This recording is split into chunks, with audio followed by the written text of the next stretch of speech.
గురూజీ 72 గంటల్లోనే ఫోన్ లోని అద్భుతమైన జ్యోతిష్య పరిష్కారం చూపిస్తారు.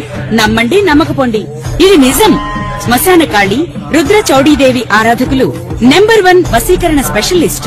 గురూజీ మనిషి పుట్టుక నుండి చనిపోయే వరకు వచ్చే అన్ని క్లిష్టమైన సమస్యలకు పరిష్కారం ఇక్కడ లభిస్తుంది. విద్య, ఉద్యోగం, వ్యవహారం, స్త్రీ ప్రేమ, పెళ్లి, సంతానం, స్త్రీ పురుష వశీకరణం, భూవశం, భార్యాభర్తల కలహాలు, కోర్టు సమస్యలు, విడాకుల సమస్యలు, చేతబడి, అప్పుల బాధ, ఇంకా మీకు ఎలాంటి సమస్యలు ఉన్నా 72 గంటల్లోనే శాశ్వత ఓం గంగణపతే నమ, ఐం సరస్వత్యే నమ, శివాయ గురువే నమ, జయ గురు దత్తాత్రేయ నమ, శ్రీ కృష్ణాయ గోవిందాయ గోపీజన భవాయ శ్రీకృష్ణ పరబ్రహ్మణే నమో నమో నమ.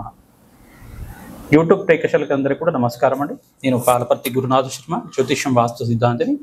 ప్రధానంగా మీకంతా కూడా ఈ రోజున మనం చెప్పబోయే విషయం ఏంటిదంటే, ప్రధానంగా చూసుకుంటే 5 నెలల ఫలితాలు గోచారరీత్యా గ్రహాల యొక్క స్థితిగతి మేరకంతా కూడా వచ్చే 5 నెలల ఫలితాలంతా కూడా చెప్పడం జరుగుతుంది.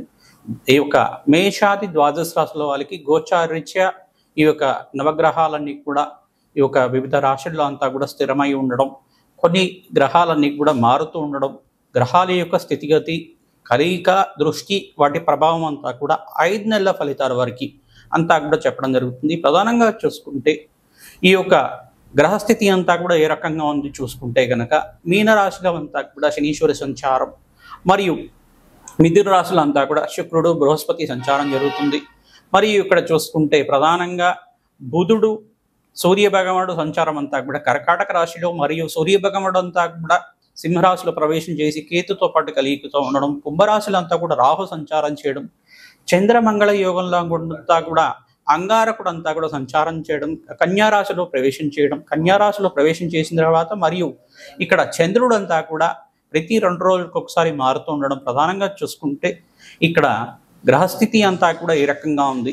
మరియు సూర్య భగవానుడు అంతా కూడా ప్రతి నెల మనకి 15, 16 తారీఖు కానీ 17 తారీఖు లోపల కానీ, ప్రధానంగా చూసుకుంటే 17 తారీఖు లోపు ఈ యొక్క రాశి మారడం జరుగుతుంది. 16, 17 తారీఖు లోపల అంతా కూడా రాశి మారడం జరుగుతుంది.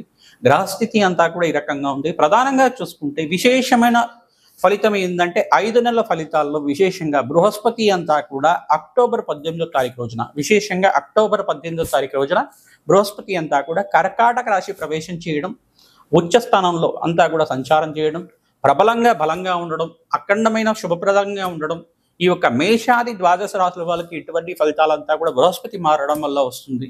మరియు ఈ యొక్క సెప్టెంబర్ 7వ తారీఖు రోజున, విశేషంగా సెప్టెంబర్ 7వ తారీఖు రోజున భాద్రపద మాసం మనకి ఈ యొక్క పౌర్ణమి వేళల్లో, భాద్రపద మాసం పౌర్ణమి ఆదివారం రోజున విశేషంగా ఈ యొక్క సాయంకాలం వేళల్లో అంతా కూడా రాత్రి వేళల్లో 9:56 నుంచి మనకంతా కూడా శతభిష నక్షత్రయుక్తంగా మరియు పూర్వభద్ర నక్షత్రయుక్తంగా రాహుగ్రహస్థ చంద్రగ్రహణం అంతా కూడా సంభవించడం.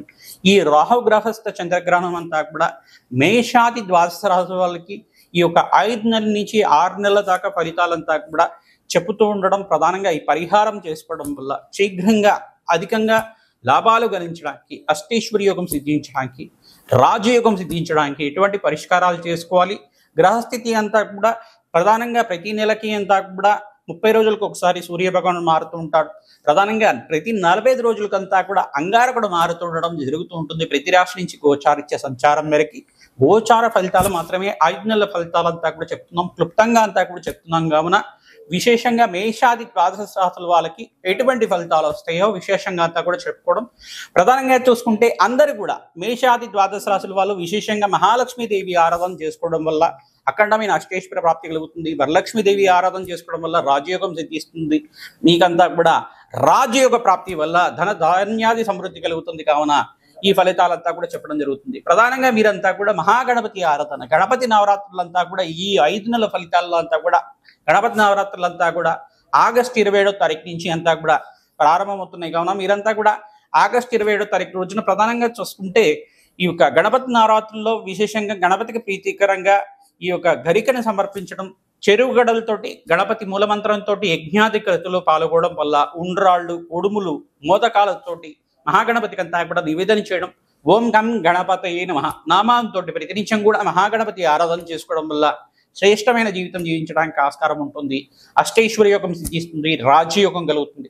ప్రధానంగా చూసుకుంటే మరియు ఈ యొక్క ఆగస్టు 16వ తారీఖు రోజున మీకంతా కూడా చూసుకుంటే ఇక్కడ శ్రీకృష్ణ జయంతి అంతా కూడా వస్తుంది, శ్రీకృష్ణాష్టమి అంతా కూడా వస్తుంది, ప్రధాన కృష్ణాష్టమి అంతా కూడా సంభవిస్తుంది, కృత్తిక నక్షత్రయుక్తంగా సంభవిస్తుంది. ఈసారి అంతా కూడా అఖండ పుణ్యప్రాప్తి కలుగుతుంది, అష్టైశ్వర్య యోగం సిద్ధించడానికి ఆస్కారం ఉంటుంది, మోక్ష జ్ఞానం లభించడానికి ఆస్కారం ఉంటుంది. శ్రీకృష్ణ పరమాత్మ ప్రీతికరంగా తులసి మాలను సమర్పించడం వల్ల, తులసితోటి శ్రీకృష్ణ పరమాత్మ యొక్క సహస్రనామాలతోటి అర్చన విధానం చేసుకోవడం వల్ల అఖండ పుణ్యప్రాప్తి లభిస్తుంది, రాజయోగం సిద్ధిస్తుంది, అష్టైశ్వర్య యోగం సిద్ధిస్తుంది. గోమాత సేవ చేయడం వల్ల మేషాది ద్వాదశ రాశుల వాళ్ళకి 5 నెలల ఫలితాల్లో భాగంగా మీకంతా కూడా రాజయోగం సిద్ధించడానికి, అఖండ పుణ్యప్రాప్తి కలగడానికి ఆస్కారం ఉంటుంది. కావున ఎటువంటి దానాది కార్యక్రమాలు ఆచరించాలి.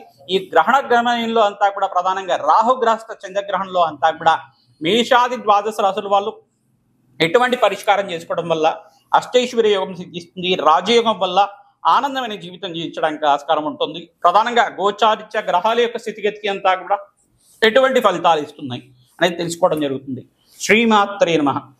మిథున రాశి జాతకులకి విశేషంగా 5 నెలల ఫలితాల్లో భాగంగా ఆగస్టు నుంచి డిసెంబర్ పర్యంతం అంతా కూడా ఎటువంటి ఫలితాలు అంతా కూడా తెలుసుకోవడం జరుగుతుంది. సెప్టెంబర్ 7వ తారీఖు రోజున రాహుగ్రస్త చంద్రగ్రహణం శతభిష నక్షత్రయుక్తంగా పూర్వభద్ర నక్షత్రంగా కుంభరాశిలో అంతా కూడా సంభవిస్తుంది. కావున విశేషంగా మధ్యస్థ ఫలితాలుగా చెప్పడం జరుగుతుంది. ఈ యొక్క కుంభరాశి నుంచి 5వ రాశిగా చెప్పడం జరుగుతుంది. కావున మధ్యస్థ ఫలితాలుగా చెప్పడం జరుగుతుంది. మిథున రాశి వాళ్ళకి మీరంతా కూడా ఈ యొక్క నలనూలు దానం చేసుకోవాలి. శనీశ్వరు ప్రీతికరంగా శనగలు దానం చేసుకోవడం శ్రేష్టంగా ఉంటుంది. మీరంతా కూడా బియ్యం దానం చేసుకోవడం వల్ల చంద్రగ్రహానికి ప్రీతికరంగా శ్రేష్టంగా ఉంటుంది. మరియు విష్ణు సహస్రనామ పఠనం ప్రతినిత్యం కూడా ఆచరించుకోవడం వల్ల గ్రహణ దోష నివారణ జరగడానికి ఆస్కారం ఉంటుంది. మధ్యస్థ ఫలితాలు కావున మిశ్రమైన ఫలితాలు ఉంటే జాతకరీత్యా గోచారీత్యా కూడా తద్వారా మీరంతా కూడా శాంతి హోమాది కార్యక్రమాలు జన్మజాతకం అంతా కూడా జ్యోతిష పండితులతో చూపించుకొని మీ జాతకాన్ని అంతా కూడా విశ్లేషణ చేసుకొని శాంతి హోమాది కార్యక్రమాలు చేసుకోవడం వల్ల, అగ్నికి నవధాన్యాలు సమర్పించడం వల్ల ఈ 5 నెలల్లో గ్రహణ ప్రభావం అంతా కూడా 5 నెలలు 6 నెలల దాకా ప్రభావం ఉంటుంది. కావున విశేషంగా జాతకరీత్యా గోచారీత్యా గ్రహాలన్నీ కూడా యోగకరంగా ఉండడానికి ఈ శాంతి హోమాది కార్యక్రమాలు ఆచరించుకోండి. తద్వారా శ్రేష్టమైన ఫలితం పొందడానికి ఆస్కారం ఉంటుంది. మధ్యస్థ ఫలితం అని చెప్పేస్తున్నారు కాబట్టి ప్రతినిత్యం కూడా పరమేశ్వరుడు నామాన్ని అంతా కూడా అర్చన చేసుకునే విధంగా జపాని చేసుకోండి. గ్రహణ నియమాలంతా కూడా పాటించండి. రాజయోగం సిద్ధిస్తుంది. మీకంతా కూడా ప్రధానంగా ఆగస్టు నెలలో ఈ యొక్క మహాలక్ష్మి దేవి ఆరాధన చేసుకోవడం విశేషమైన ఫలితం లభిస్తూ ఉంటుంది. సువాసిని అగ్ని విధానం చేసుకోవడం వల్ల రాజయోగం సిద్ధిస్తుంది. ఈ యొక్క సెప్టెంబర్ నెలలో ప్రధానంగా చూసుకుంటే మీకంతా కూడా గ్రహణ నియమాలు పాటించుకోవడం వల్ల శ్రేష్టమైన ఫలితాలు వస్తాయి. మహాగణపతి ఆరాధన, గణపతి నవరాత్రుల్లో విశేషంగా మహాగణపతి ప్రీతికరంగా తామర పూలతోటి, మల్లెపూలతోటి, ఈ యొక్క చెరుగొడ్డలతో విశేషమైన అర్చన విధానం చేసుకోవడం వల్ల, గణపతి హోమాన్ని ఆచరించుకోవడం వల్ల అఖండమైన పుణ్యప్రాప్తి రాజయోగం సిద్ధించడానికి ఆస్కారం ఉంటుంది. గణపతికి అంతా కూడా ప్రీతికరంగా గరికనంతా కూడా సమర్పించండి. కార్యసిద్ధి కలుగుతుంది, రాజయోగం సిద్ధిస్తుంది. ప్రతినిత్యం కూడా నవగ్రహాలకి అభిషేకాది కార్యక్రమాలు చేసుకోవడం, పరమేశ్వరుడికి అంతా కూడా చెరుకు రసంతో అభిషేకం చేసుకోవడం వల్ల అఖండమైన పుణ్యప్రాప్తి లభిస్తుంది.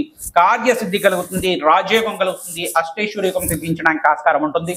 ప్రథమార్థంలో అంతా కూడా ఈ యొక్క ఆగస్టు, సెప్టెంబర్, అక్టోబర్లో అంతా కూడా మిథున రాశి జాతకులకి ఈ యొక్క మిశ్రమైన ఫలితాలతో భాగంగా రాజయోగ ఫలితాలంతా కూడా లక్ష్మీ కటాక్షం లభిస్తూ ఉంటుంది.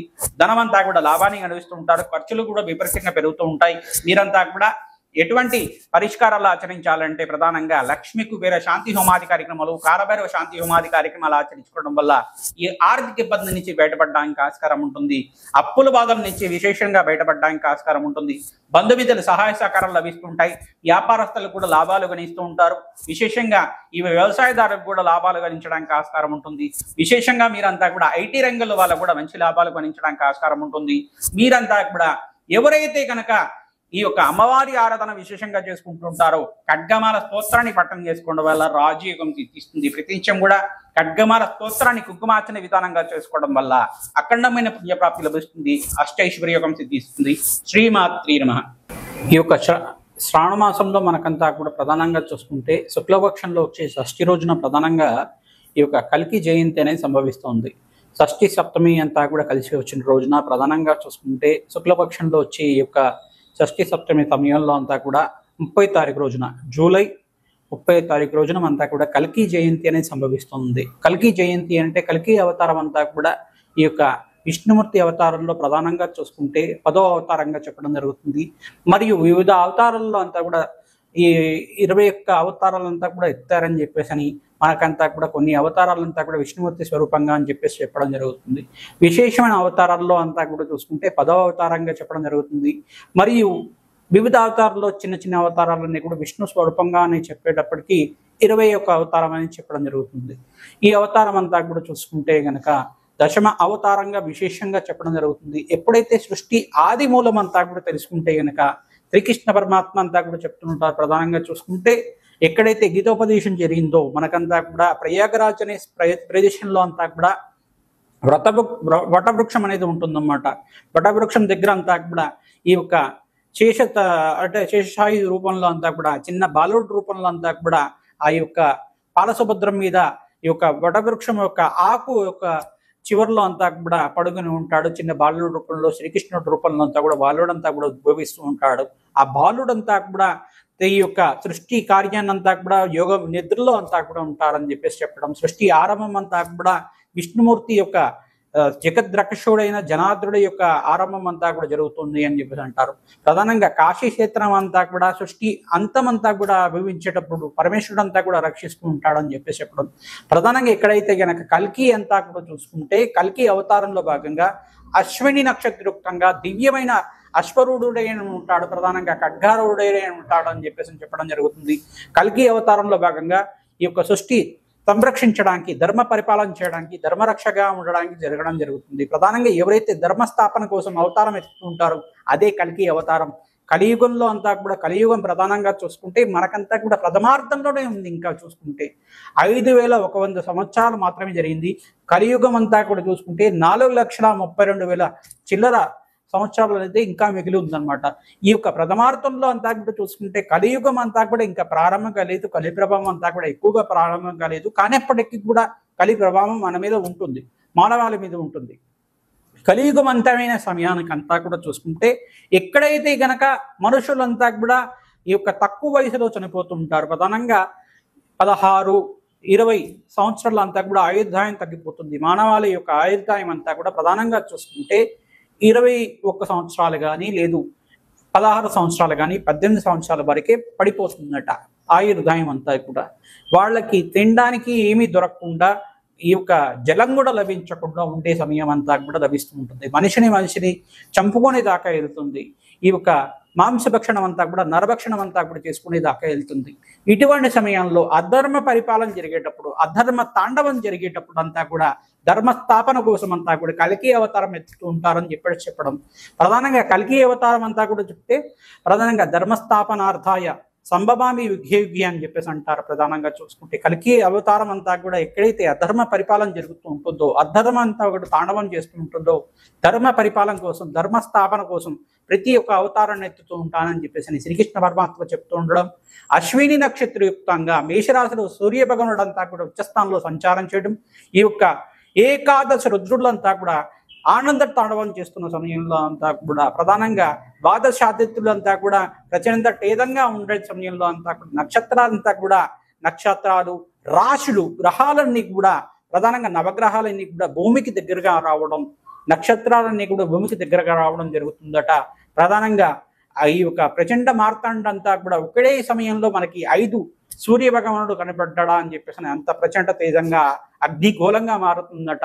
అటువంటి సమయంలో అంతా కూడా ఈ యొక్క సృష్టి అంతమంతా కూడా జరుగుతుందా అనే ప్రయోజనం జరిగేటప్పుడు ఈ యొక్క సృష్టి సంరక్షణార్థం కల్కి అవతారం ఎత్తేసి సృష్టి అంతా కూడా సమతుల్యం చేయడానికి సృష్టి అంతా కూడా సంరక్షించడానికి అంతా కూడా సృష్టి కార్యాన్ని మళ్ళీ పునరుద్ధరించడానికి ప్రధానంగా చూసుకుంటే సృష్టి మరి అంతా కూడా సృష్టి చక్రంలో కాలచక్రంలో అంతా కూడా ఈ యొక్క కలియుగం అంతమైన తర్వాత మళ్ళీ త్రేతాయుగం సత్యయుగం నుంచి మళ్ళీ ప్రారంభమవుతుంది. సత్యయుగము త్రేతాయుగము ద్వాపర యుగము మళ్ళీ కలియుగం.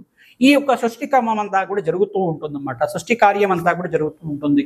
ప్రధానంగా సృష్టి అంతా కూడా పునరుద్ధరించడానికి అంతా కూడా రావడం జరుగుతుంది. శ్వేత అశ్వారూఢుడై అని ఉంటాడు. ప్రధానంగా శ్వేత అశ్వాన్ని అంతా కూడా దివ్య అశ్వారూఢుడై అని ఉంటాడు. ప్రధానంగా చూసుకుంటే కల్కి అవతారం అంతా కూడా మహావిష్ణువు యొక్క అవతారం అని చెప్పేసి ఎవరైతే విష్ణు సహస్రనామం పఠించడం కూడా చదువుతారో అష్టాక్షరి మంత్రాన్ని జపం చేసుకోవడం వల్ల అఖండ పుణ్యప్రాప్తి లభిస్తుంది. కృష్ణాయ గోవిందాయ హరే పరమాత్మని ప్రణత క్లేశనాశాయ గోవిందాయ నమో నమః. ఇటువంటి నామాన్ని ప్రతినిత్యం కూడా ఆచరించుకోవడం వల్ల అఖండ పుణ్య ప్రాప్తి లభిస్తుంది. అందరికి కూడా హరే రామ రామ రామ హరే హరే, హరే కృష్ణ కృష్ణ కృష్ణ హరే హరే, హరే రామ రామ రామ హరే హరే, హరే కృష్ణ కృష్ణ కృష్ణ హరే హరే. ఇటువంటి నామాన్ని ప్రతినిత్యం కూడా జపాన్ని ఆచరించుకోండి. కలి ప్రభావం అంతా కూడా మానవాళి మీద లేకుండా ఉంటుంది. అఖండ పుణ్యప్రాప్తితోటి కలియుగం అంతా కూడా మనకంతా కూడా శ్రేష్టంగా మనశ్శాంతమైన జీవితం జీవించడానికి, పుణ్య ఫలితం వచ్చే విధంగా లభించడానికి ఆస్కారం ఉంటుంది. కలి జయంతి అంతా కూడా ప్రధానంగా చూసుకుంటే, కల్కి జయంతి అంతా కూడా చూసుకుంటే, కల్కి జయంతి అంతా కూడా ఈ యొక్క విశేషాలు చెప్పుకోవడం జరుగుతుంది. కలి యొక్క ప్రభావం అంతా కూడా మానవాళి లేకుండా ఉండడానికి, ఈ నామజపం చేసుకోవడానికి, ప్రతి ఒక్క నామస్మరణ అంతా కూడా శ్రేష్టమైన ఫలితాలు వస్తుంది. కోటి యజ్ఞాల ఫలితం వస్తుంది. ప్రతినిత్యం కూడా ఎవరైతే గనక ఈ నామాన్ని చేసుకోవడం, శ్రీకృష్ణ నామాన్ని అంతా కూడా చేసుకోవడం, ప్రధానంగా విశేషమైన నామాన్ని అంతా కూడా ఆచరించుకోవడం వల్ల అఖండ పుణ్యప్రాప్తి లభిస్తుంది. కోటి యజ్ఞాల పుణ్యప్రాప్తి లభిస్తుంది. నేనంతా కూడా ఈ యొక్క కల్కి జయంతినంతా కూడా విశేషం చేయడం అంతా కూడా పూర్వజన్మ సుకృతంగా అమ్మవారి అంతా కూడా నాతో చెప్పించిన విధంగా నేనంతా కూడా చెప్పడం జరుగుతుంది. ఈ యొక్క అమ్మవారి అనుగ్రహం వేరుకంతా కూడా కల్కి జయంతి అంతా కూడా చెప్పడం వల్ల అఖండ పుణ్యప్రాప్తి లభిస్తుంది. అష్టైశ్వర్యోగం సిద్ధిస్తుంది. ఎవరైతే కనుక విష్ణుమూర్తి యొక్క అవతార ఇతిహాసాలంతా కూడా చదువుతూ ఉంటారో, ఈ యొక్క భాగవత ఇతిహాసాలంతా కూడా చదువుకోవడం వల్ల అఖండ పుణ్య ప్రాప్తి లభిస్తుంది. ఈ రోజున బ్రాహ్మణోత్తములంతా కూడా మహావిష్ణువు స్వరూపంగా భావించి వస్త్రదానం చేయడం వల్ల అఖండమైన పుణ్యప్రాప్తి లభిస్తుంది. ఫలదానం చేయడం వల్ల వంశాభివృద్ధి లభిస్తుంది. అష్టైశ్వర్యోగం కలుగుతుంది. విష్ణు పుణ్యక్షేత్రాలు దర్శనం చేసుకోవడం, శివాభిషేకం చేసుకోవడం వల్ల అఖండ పుణ్యప్రాప్తి లభిస్తుంది. అష్టైశ్వర్యోగం సిద్ధిస్తుంది. రాజ్యయోగం కలుగుతుంది. కావున ఈ యొక్క పుణ్య ఫలితాలంతా కూడా లభించడానికి కల్కి జయంతి రోజున మేమంతా కూడా ఆచరిద్దాం. అఖండ పుణ్య ప్రాప్తి వచ్చే విధంగా చేద్దాం. శ్రీమాత్రే నమః.